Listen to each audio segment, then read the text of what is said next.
जहाँ से मैं आई हूँ, मैं तो आदिवासी कम्युनिटी से हूँ, वो तो एक बात है।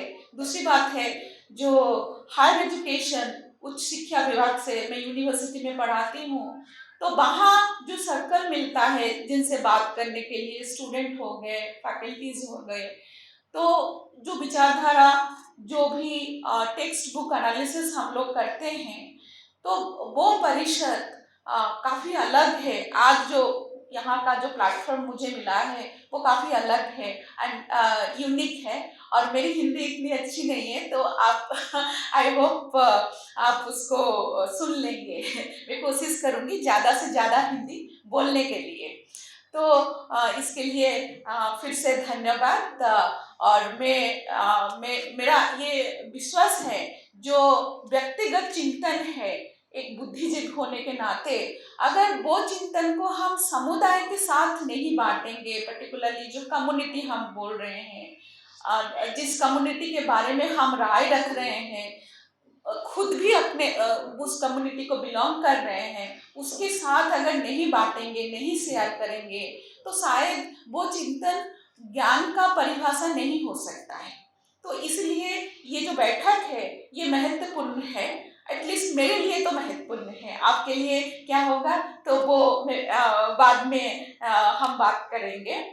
तो आज जो मैंने थीम देखा कि आदिवासी और जनजाति अस्मिता के बारे में जो थीम है, तो ये थीम लगभग शायद जो एग्जिस्टिंग पॉलिटिकल रेजिम है, जो गवर्नमेंट का जो चल रहा है, अभी का गवर्नमेंट जो चल रही है, तो उनका एक प्रयास है कि कैसे आदिवासी अस्तित्व, अस्मिता और विकास को, ये तीनों चीज को, इसको हम कंपोनेंट्स भी बोल सकते हैं, इसको साथ में मिलाकर जनजाति का एक समृद्ध जो समाज है उसको कैसे पॉपुलराइज करें।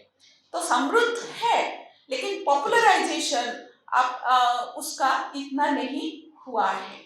तो मैं सोच रही हूँ, मैं जो दीपमाला जी के साथ मेरी बात हुई थी, तो आदिवासी महिलाओं की स्थिति के बारे में लगभग ज़्यादा मेरा वक्तव्य रहेगा, और उसमें मैं जो आदिवासी एकता वो इशू भी थोड़ा लाऊंगी, और उसमें वर्तमान परिस्थिति में कैसे युवा पीढ़ियों और हमारा जो उत्तरदायित्व है, हम कैसे उसको एक्चुअली, जो सारे चैलेंजेस आ रहे हैं, जो भी इश्यूज जनजाति अभी सामना कर रहे हैं, उसमें कैसे हम खुद एक चेंज एजेंट बने, कोई दूसरा एक्सटर्नल फोर्स आके हमें मदद करे, और खुद अपना चेंज और खुद अपने अस्तित्व को बचाने का जो प्रयास हम कैसे करें।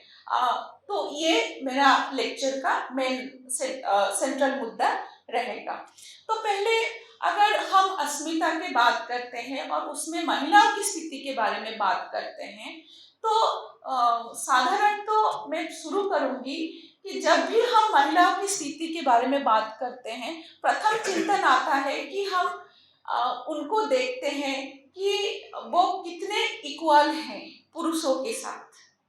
वो पहला ही इशू आता है जब भी महिला की स्थिति बात करते हैं।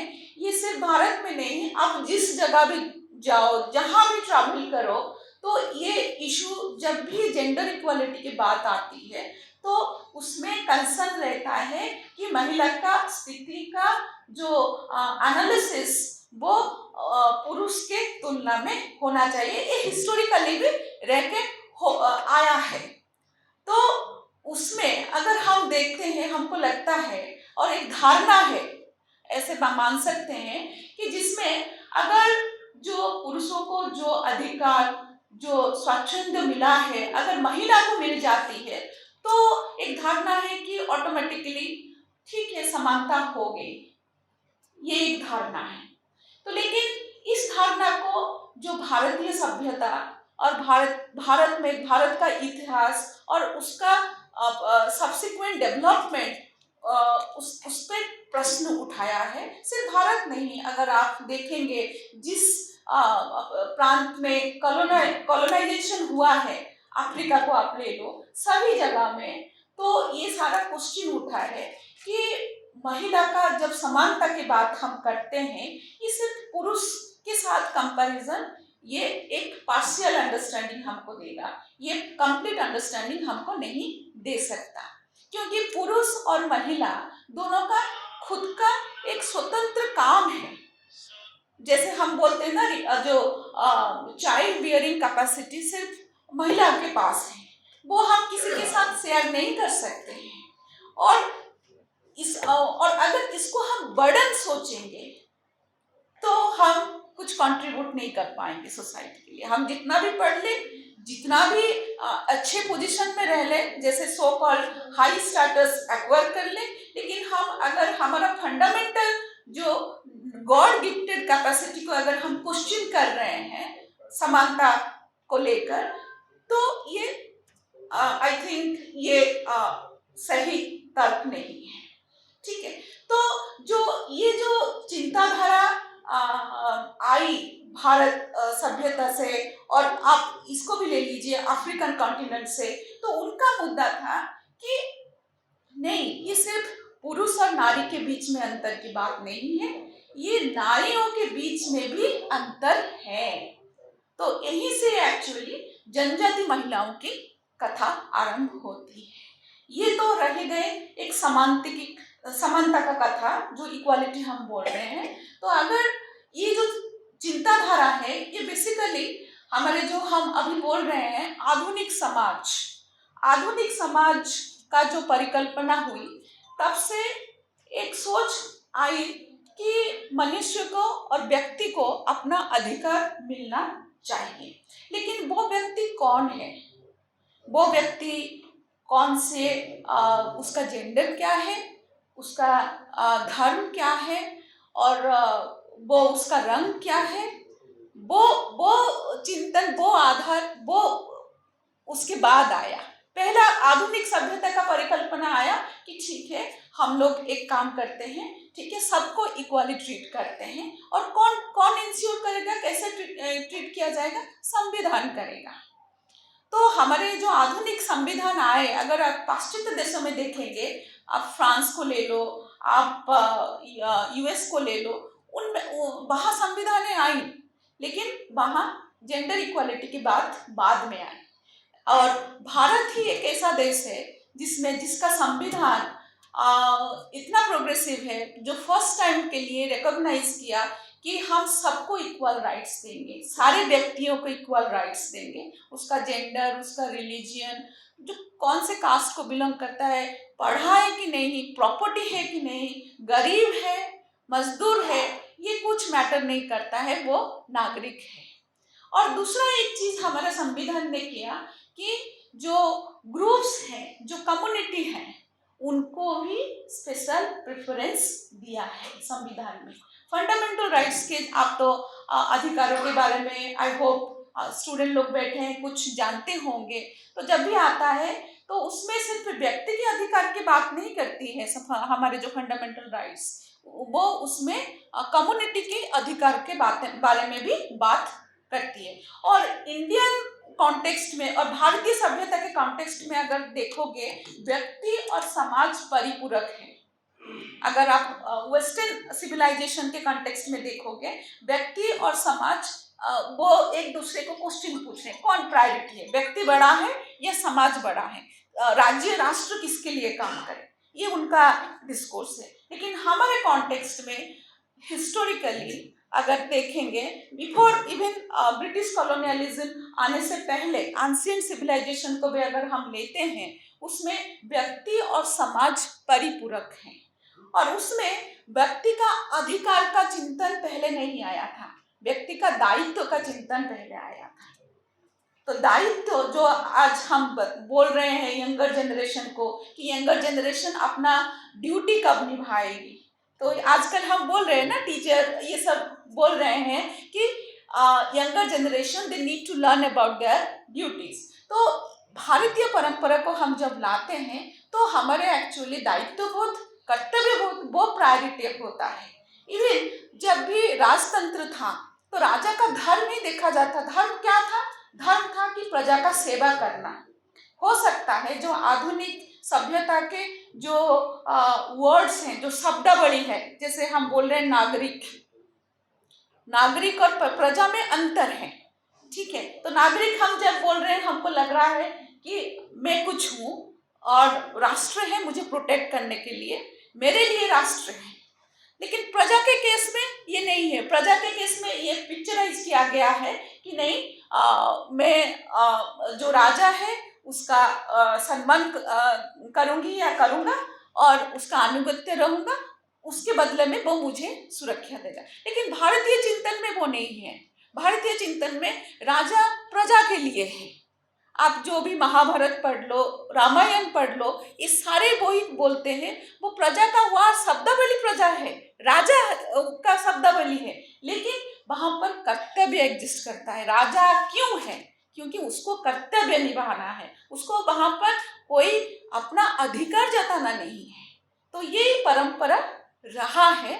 और अगर हम जनजाति के कंटेक्स्ट में आते हैं, आदिवासी के कंटेक्स्ट में आते हैं, तो ये शायद ये जो रियलाइजेशन आप कह लीजिए, ये जो कॉन्शियसनेस, नॉट रियलाइजेशन, ये जो कॉन्शियसनेस ये ज़्यादा है। तो महिला के क्षेत्र में ये बहुत ही ज़्यादा है कि मैं अपने फैमिली के लिए, अपने कम्युनिटी के लिए मैं क्या कर सकती हूँ। उसमें जो मुख्य धारा के स्रोत के जो कम्युनिटीज़ हैं, मैं तो सोचती हूँ कि उन लोगों को सीखना चाहिए जनजाति कम्युनिटी से कि जो हमारे स्ट्रक्चर है काफ़ी इगलिटेरियन इन नेचर, समानता जो उसको बोलते हैं, तो वो काफ़ी उसमें अंतर नहीं है। जो ये पुरुष और महिला के बीच में इतना डिस्पैरिटी नहीं है जितना आप कास्ट कम्युनिटीज़ में आपको दिखने मिलेगा। और उसमें बहुत इजीली कि एग्रीकल्चर हो गया, घर का काम हो गया, लाइवलीहुड हो गया, फॉरेस्ट रिसोर्स मैनेजमेंट हो गया, उनका कंट्रीब्यूशन बहुत सिग्निफिकेंट है। लेकिन जो कॉलोनियलिज्म के बाद जो हिस्ट्री लिखा गया है उसमें ज़्यादातर फोकस किया गया है कि जो इंडियन डिस्कोर्स है, और इंडियन डिस्कोर्स में जो महिला का जो पिक्चराइजेशन है कि वो सैक्रिफाइस करेगी, वो ड्यूटी निभाएगी, ओके, यही है उसका एक model symbol of Indian womanhood. And उसमें जनजाति महिला भी फिट हो रही है। लेकिन अगर देखेंगे कि freedom, the level of freedom cast communities में कितना है और जनजाति कम्युनिटीज में कितना है, तो जनजाति कम्युनिटीज के महिलाएं हैं वो बेहतर, उनके पास चॉइसेस हैं, वो अपना चॉइसेस खुद करते हैं। और इवन हमारे जो सारे प्रथा भी अगर आप देखोगे मैरिज को लेकर, हमारे उनको पूछा जाता है, विडो मैरिज का सिस्टम भी है, कोई जबरदस्ती नहीं है। और जैसे आप ले लीजिए, जैसे ब्राइड प्राइस, हम उसको इंग्लिश में ट्रांसलेशन करते हैं ब्राइड प्राइस। मैं मानती हूँ ये ट्रांसलेशन इटसेल्फ प्रथा का अपमान है, क्योंकि जो ब्राइड प्राइस का जो मतलब आजकल हम लोग देख रहे हैं, ऐसे कुछ प्रथा जैसे जैसे आप हरियाणा का केस ले लो, उत्तर प्रदेश, बिहार का केस ले लो, वहाँ पर आजकल काफ़ी परचेस्ड ब्राइड्स के केसेस दिखाए गए हैं, जहाँ पे हायर कास्ट लोग वो लोअर कास्ट कम्युनिटी से ब्राइड दुल्हन खरीद के लाते हैं, मोल के बहुए बोला जाता है उनको, और उनको कन्फाइन करके रखा जाता है सो दैट कि वो इतना जो लोकल सोसाइटी में घुल नहीं पाए। लेकिन जो जनजाति प्रथा में जो शादियां हैं, तो ये ब्राइड प्राइस वो नहीं है। तो अगर एंथ्रोपोलॉजी ये सारे पर्सपेक्टिव में आप पढ़ोगे ना, लगभग सेम दिखेंगे आपको। ये जो ट्रांसलेशन कंप्लीटली ट्रेडिशन को कैसे पिक्चराइज कर दिया कि a kind of exploitative practices है। तो यहाँ पे मुद्दा बनता है, जब हम समानता की और अस्तित्व की बात करते हैं, तो समानता केवल सिर्फ अधिकार को मांगने से सिर्फ नहीं आता है, कर्तव्य निभाने में आती है। और दूसरी बात है, जो महिलाओं का जो एसेंशियल रोल है, रिप्रोडक्टिव कैपेसिटी हो गया, घर मैनेजमेंट हो गया, अर्निंग हो गया, जो भी है, तो उसमें कम्युनिटी उसके साथ कितना दूर खड़ा हो रहा है, अगर ऐसे इंस्टेंसेस आप देखोगे तो ये जनजाति समाज में ज्यादा दिखने के मिलेंगे रादर देन जो कास्ट कम्युनिटीज में। तो यहाँ पे कंसर्न है कि इतने सारे प्रोग्रेसिव आइडियाज होते हुए, प्रैक्टिसेस होते हुए, फिर भी हम लोग क्यों लेबलिंग हमको किया जाता है बैकवर्डनेस? क्योंकि हम लोग खुद ही नहीं जानते हैं कि ये practices they are quite liberal, they are quite progressive. और इसका कॉन्शियसनेस इसीलिए नहीं है क्योंकि हम लोग यूनिफाइड नहीं है। क्योंकि जो ट्राइब का जो ब्रिटिश कॉलोनियलिज्म आने के बाद जो ट्राइब का कॉन्सेप्चुअलाइजेशन हुआ, अभी भी हम लोग ट्राइब्स वर्ड यूज कर रहे हैं, जिसको अभी सरकारी स्तर में प्रयास जारी है कि जनजाति एक बेहतर कैटेगरी हो सकती है कि नहीं।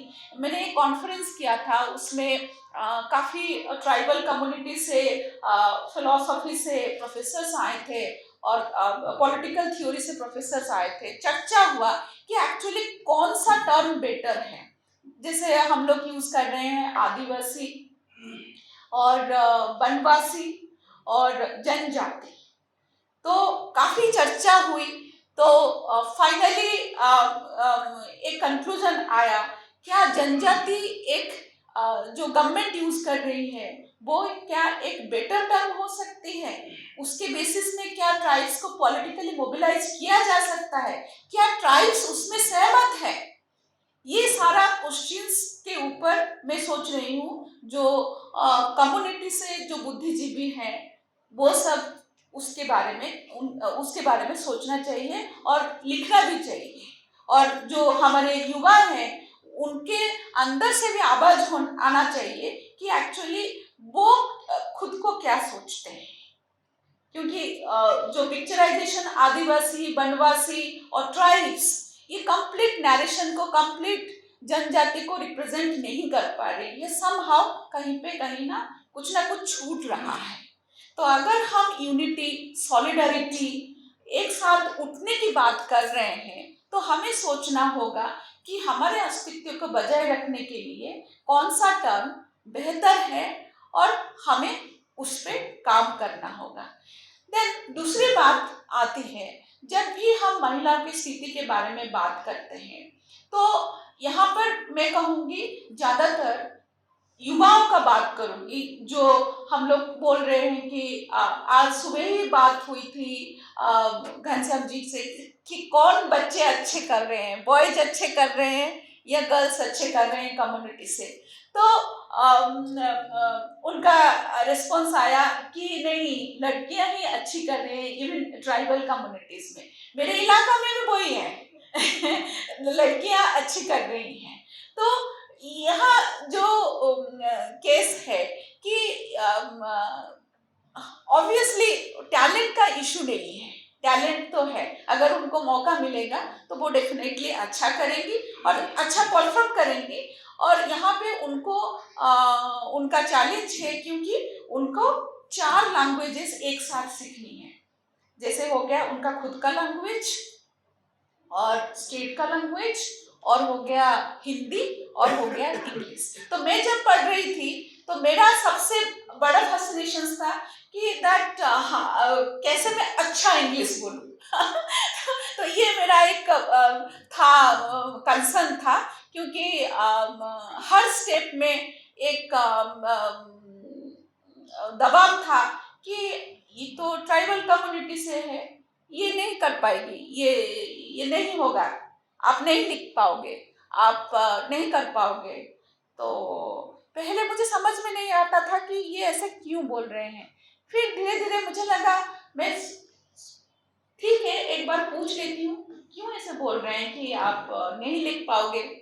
तो नहीं, आप तो नहीं लिख पाओगे क्योंकि आप कन्वर्टेड नहीं हो, आप क्रिश्चियन नहीं हो, ठीक है। ये मुझे एक रिस्पॉन्स मिला था। तब मैं छोटी थी, मुझे समझ में नहीं आया था। तो फिर ग्रेजुअली मैं पढ़ी। मेरा लगभग सारा एजुकेशन कोस्टल बेल्ट में हुआ है, और subsequently I am lucky enough कि उड़ीसा के जो लीडिंग कॉलेज है Ravenshaw college and Utkal university, उसमें मेरी पढ़ाई हुई। फिर बाद में जेएनयू में पढ़ाई हुई। तो जेएनयू आके एक्चुअली पता चला है कि एक्चुअली कन्वर्जन किसको कहते हैं, क्या है ये सारा चीज, ये वगैरह सारा चीज धीरे धीरे समझ में आया।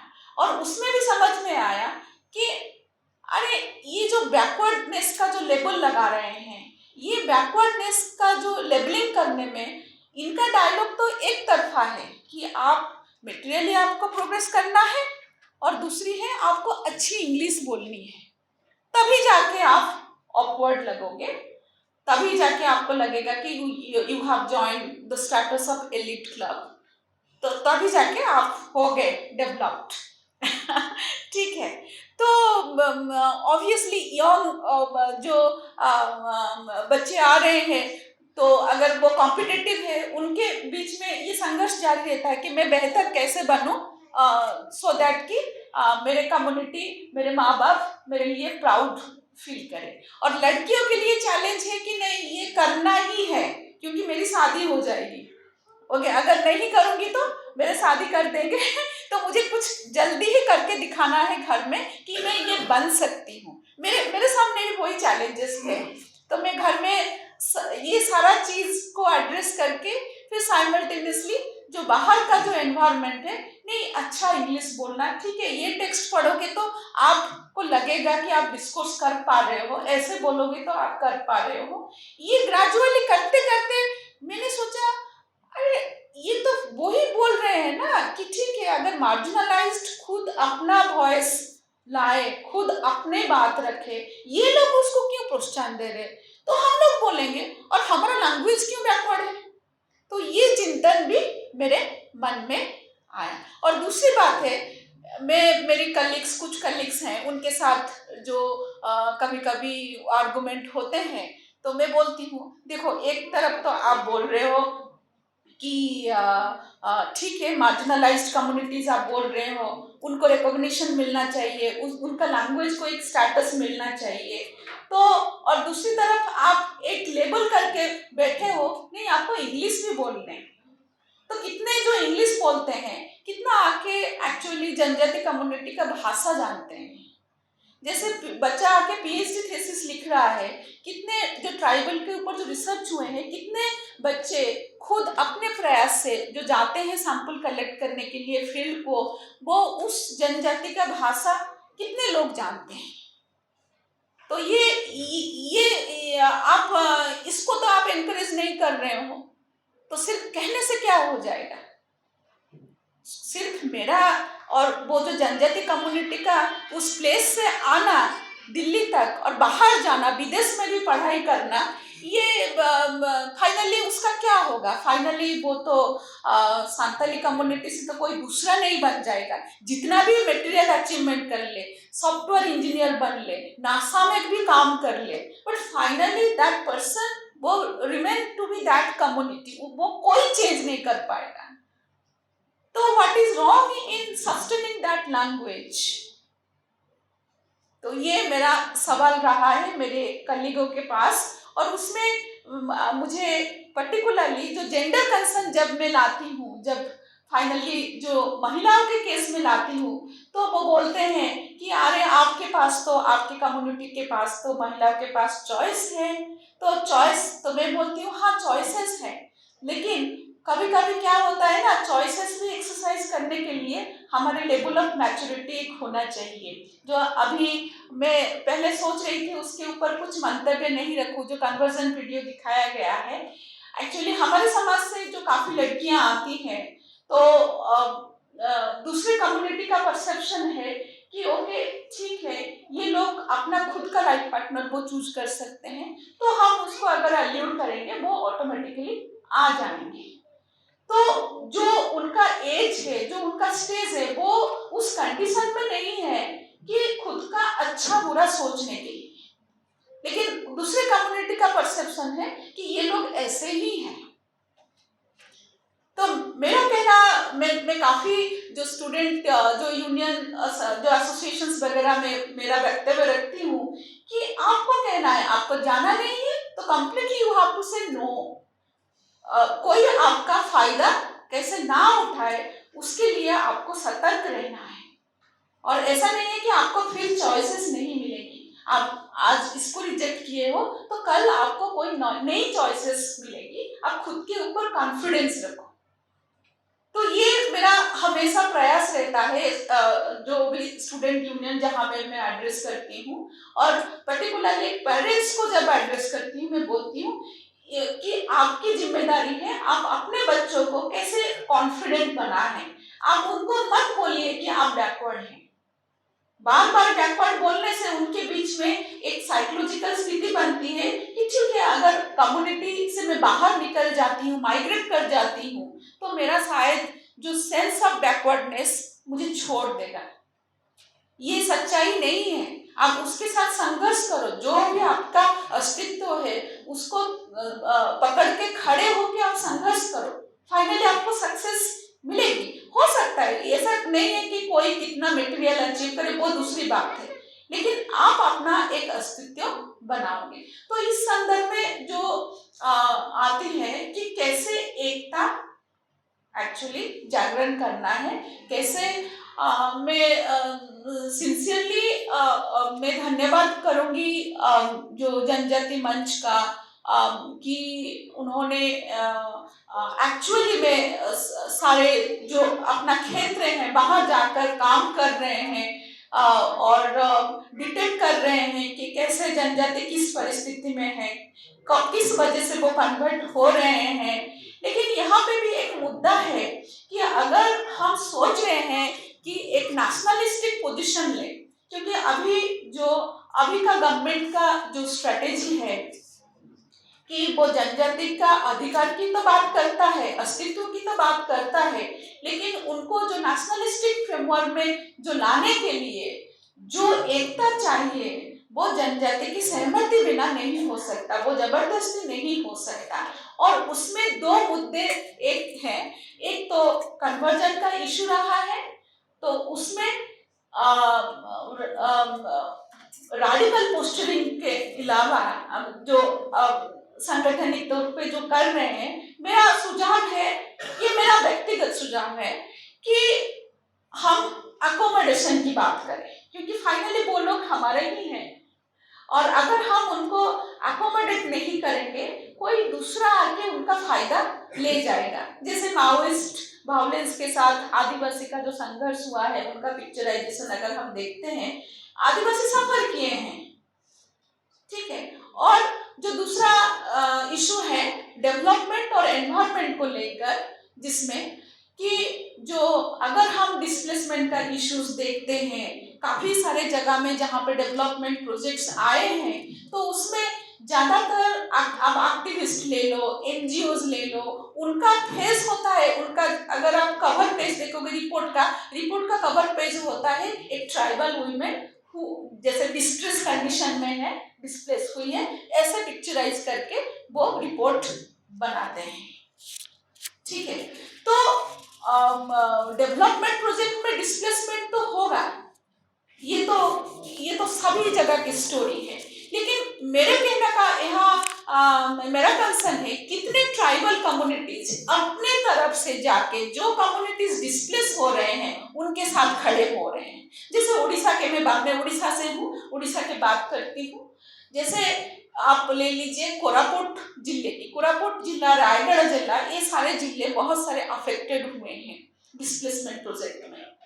लेकिन उड़ीसा का जो उत्तरी उड़ीसा है, वहां पे भी ट्राइबल पॉपुलेशन का प्रेजेंस भी ज्यादा है, लेकिन कितना एक्चुअली खुद ट्राइबल कम्युनिटी से लोग आए हैं, खड़े हुए हैं उनके साथ भाई बनकर, वो अभी तक शायद नहीं हुआ है। उसको एक्चुअली करना है। जो भी हम बोल रहे हैं हमारे जो डिफरेंट कैपेसिटीज में हम काम कर रहे हैं, बुद्धिजीवी हो गए और यूथ जनरेशन हो गए, उनको लेकर हमें ये काम करना है कि अभी उनको सिर्फ बनवासी कल्याण आश्रम तो वो तो कर रहा है, लेकिन हम खुद क्या कर रहे हैं वो एक्चुअली हमको स्ट्रेटेजाइज करना है।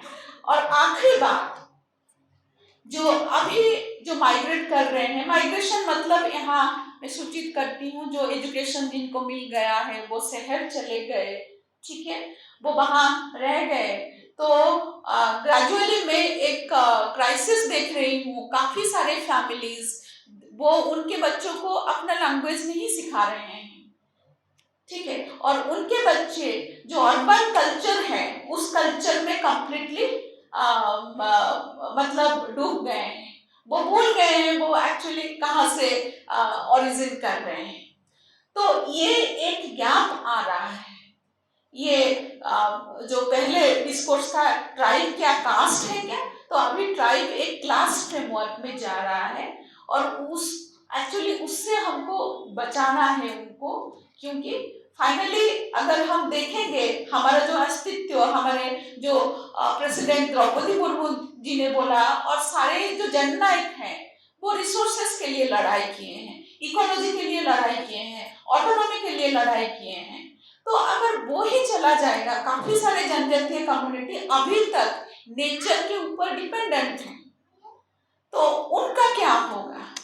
मेरे ख्याल से एक्चुअली जो भी आगे आए हैं उनको हाथ बढ़ाना है और पर्टिकुलरली जो यंगर जनरेशन है उनका दायित्व समझना चाहिए कि वो आज जो सुविधाएं उनको मिली हैं वो सैक्रिफाइस से, जो प्रीवियस जनरेशन ने जो सैक्रिफाइस किया है उस वजह से आया है, और अभी समय की मांग है कि वो फिर वापस आए अपने कम्युनिटी के साथ खड़े हुए, क्योंकि आप जहां भी जाओगे आप वही कम्युनिटी के मेंबर रहोगे, कोई चेंज नहीं कर पाएगा आपका स्टेटस। आप रिजर्वेशन आपको बेनिफिट मिले या नहीं मिले, क्योंकि बेनिफिट मिलना, रिजर्वेशन मिलना और एट्रोसिटीज ये दो अलग बात है। आप अन्याय के विरुद्ध में लड़ो, खुद को कैपेबल करो, ओके। सरकार की सहायता के लिए मत रहो कि सरकार आएगी देगी, ठीक है, वो तो चल रहा है, वो तो सरकारी स्कीम है, वेलफेयर स्कीम, वो चलेगा, लेकिन आप कम्युनिटी मेंबर होने के नाते आप क्या कर रहे हो, ये सारा चीज अभी टाइम आ गया है हमको स्ट्रेटेजाइज करना है। तो इस सवाल के साथ मैं एंड करती हूँ। तो धन्यवाद सबको मुझे सुनने के लिए। धन्यवाद।